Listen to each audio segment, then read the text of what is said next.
চওড়া ফুটপাত আর কারুকাজ করা সুন্দর সব ঘাট। চন্দননগরের স্ট্র্যান্ড যেন এখনো পড়ে আছে সেই ফরাসি ইতিহাসে। গঙ্গার ধার ঘেঁষে হাঁটতে আরম্ভ করলে এক জায়গায় এসে চোখ টানতে বাধ্য আপনার। ঘাটের ধারে ছোট্ট একটা স্থাপত্য, ভেতরে পাতা বেঞ্চ আর বাইরের অপূর্ব কারুকাজ। এসব দেখতে দেখতে চোখ পড়বে একটি ফলকের দিকে। যার স্মৃতির উদ্দেশ্যে নির্মিত ঘাট, তার নামেই ফলক। কিন্তু এ কেমন নাম?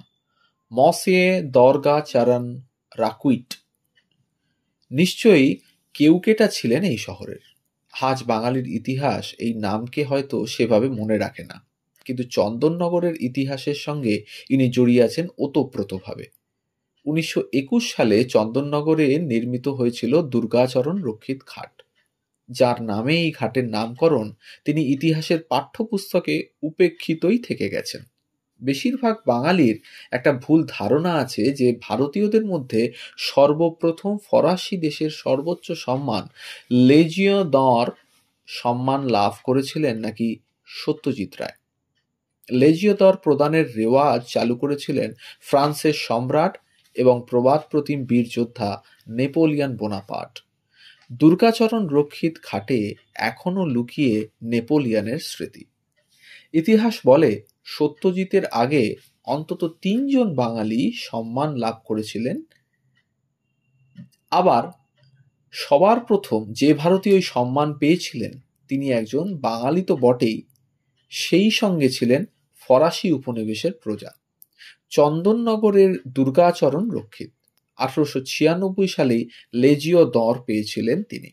সারা দুনিয়াতে চন্দননগরের খ্যাতির একটা প্রধান কারণ ছিল ফরাসডাঙ্গার তাঁত। কে ছিলেন এই দুর্গাচরণ রক্ষিত? এক কথায় বলতে গেলে 19বিংশ শতাব্দীতে চন্দননগরের এক সম্ভ্রান্ত ব্যবসায়ী। বাঙালি ব্যবসা বোঝে না, এই মন্তব্যের বিরুদ্ধে যে সমস্ত নাম রুখে দাঁড়ায়, দুর্গাচরণ রক্ষিত তাদের মধ্যে অন্যতম। স্রেফ ব্যবসা ও বুদ্ধির জোরে শুধু চন্দননগর বা বাংলা নয়, বিশ্বের নানা জায়গায় ছড়িয়ে পড়েছিল তার নাম।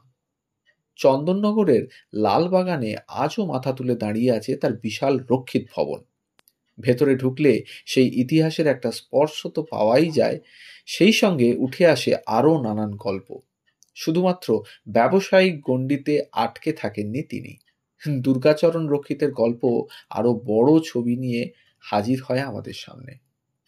প্রায় সমগ্র বাংলা ও ভারত তখন ব্রিটিশদের অধীনে, আর ব্রিটিশদের কাছে সেই সাম্রাজ্যের সোনার শহর হলো কলকাতা, আর তারই পাশে বেড়ে উঠেছিল ফরাসিরা। তাদের সবেদন নীলমণি যে কয়টি জায়গা, তার মধ্যে অন্যতম প্রধান হলো চন্দননগর। শহরের ম্যাপটা দেখলে মনে হবে অনেকটা চাঁদের মতো আকৃতির। সেখান থেকেই প্রথমে নাম হয়েছিল চাঁদের নগর। 19বিংশ শতকেও ব্রিটিশ আর ফরাসিদের মধ্যে উপনিবেশ নিয়ে লড়াই চলছিল, কিন্তু পন্ডিচেরি, চন্দননগরের মতো জায়গাগুলি থেকে 1950 সালের আগে তাদের সরানো যায়নি। এমনই একটি শহরে পরিবারের সঙ্গে হাজির হলেন ছোট্ট দুর্গাচরণ। গ্রামের বাড়ি ভান্ডারহাটি থেকে চলে আসা এখানে। বাকি কাহিনীটা তৈরি হয় চন্দননগরের বুকেই।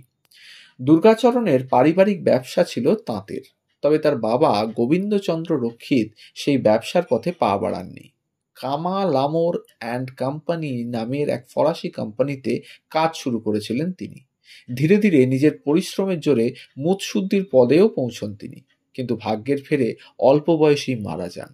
12 বছরের দুর্গাচরণের ওপর সংসারের দায় দায়িত্ব এসে পড়ে। তখনই এগিয়ে আসেন কামা লামোর কোম্পানির মালিক মসিয়ে কামা। তাঁরই চেষ্টায় ফরাসি শেখা শুরু দুর্গাচরণের। পরে মাত্র 14 বছর বয়সে কামা লামোর অ্যান্ড কোম্পানির এর সহকারী কোষাধ্যক্ষের পদে নিযুক্ত হন দুর্গাচরণ। চাকরি ঠিক দুর্গাচরণের রক্তে ছিল না, পারিবারিক ব্যবসার দিকেই তার ঝোঁক। ফরাসডাঙ্গার বিখ্যাত তাঁতকে আশ্রয় করে নিজের ছোট্ট ব্যবসা শুরু করলেন তিনি। তখনও কি জানতেন ভাগ্য তাকে কোথায় নিয়ে যাবে? নিজের বুদ্ধি, পরিশ্রম ও দক্ষতার জেরে অল্প সময়ের মধ্যেই ব্যবসা ফুলে ফেঁপে উঠল। নিয়ম মেনে চলত তার জীবন, আর এই নিয়মের জেরেই একসময় তার নাম উঠে এলো খবরের কাগজের পাতায়।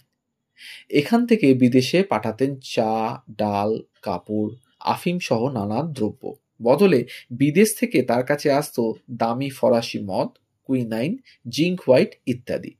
চন্দননগর থেকে একসময় গোটা ভারতে ছড়িয়ে পড়ল তার নাম।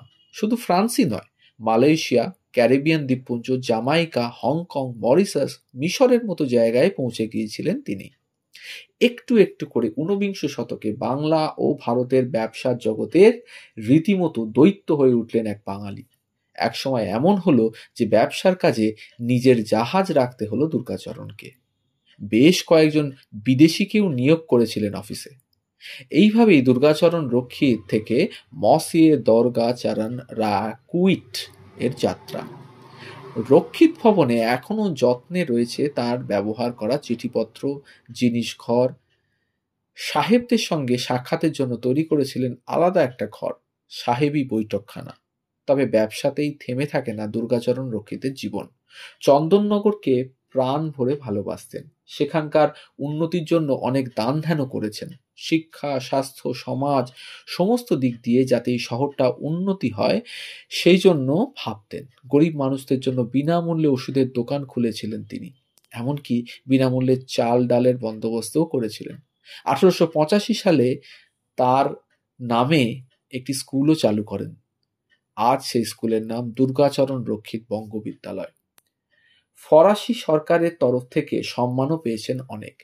একটা সময় চন্দননগরের মেয়র ও গভর্নরও হয়েছিলেন দুর্গাচরণ রক্ষিত। স্থানীয় আদালতের বিচারকের ভূমিকাও পালন করেছিলেন তিনি।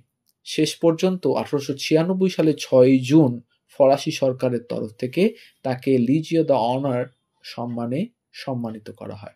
সত্যজিৎ নন, দুর্গাচরণ রক্ষিতই ছিলেন প্রথম ভারতীয় বাঙালি যিনি এই সম্মান লাভ করেন। 1898 সালে বেনারসে তার মৃত্যুর পর গোটা চন্দননগর স্তব্ধ হয়ে গিয়েছিল। ফরাসি সরকারও তার শেষ সম্মানের জন্য মণিকর্ণিকা ঘাটে একটি রেজিমেন্ট পাঠান। শেষ মুহূর্তে চেয়েছিলেন চন্দননগরের গঙ্গার তীরে একটা সুদৃশ্য ঘাট তৈরি করা হোক। তার জীবিতাবস্থায় না হলেও 1921 সালে দুর্গাচরণের পুত্র শ্যামাচরণ রক্ষিত একটি ঘাট তৈরি করেন, আজ যা স্ট্র্যান্ডের অন্যতম প্রধান আকর্ষণ। ইতিহাস কিভাবে আচরণ করেছে সেটা পরের কথা। পুরনো দিনগুলোর কথা কি এত সহজে ভোলা যায়? এই ছিল আজকের গল্প। আমাদের গল্প যদি ভালো লাগে তাহলে আমাদের চ্যানেল গল্প হলেও সত্যি একে সাবস্ক্রাইব করুন, বেল আইকনটি প্রেস করে রাখুন পরবর্তী গল্পটি পাওয়ার জন্য। কমেন্টের মাধ্যমে জানান কেমন লাগলো আজকের গল্প। সবাই ভালো থাকুন। ধন্যবাদ।